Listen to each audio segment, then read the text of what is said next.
गोकुळ सोबत गोकुल।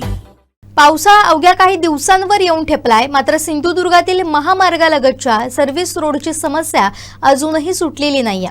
ओरोस येथील जैतापकर कॉलनी समोरील सर्व्हिस रोड मागील कित्येक वर्षांपासून खचलेल्या अवस्थेत आहे। महामार्ग ठेकेदार याकडे कानाडोळा करतोय असा स्थानिकांकडून आरोप होतोय।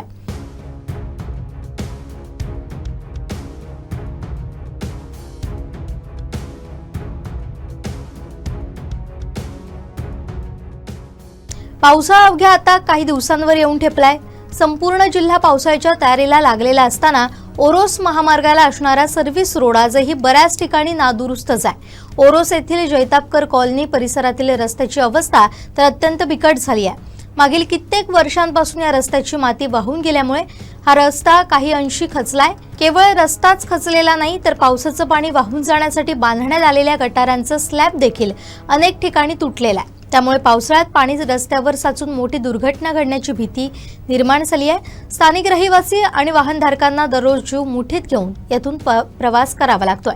या खचलेल्या सर्व्हिस रोडची आणि तुटलेल्या गटारांची पावसाळ्यापूर्वी दुरुस्ती होणार की यंदाही नागरिकांना जीव धोक्यात घालूनच प्रवास करावा लागणार हे पाहणं महत्त्वाचं आहे।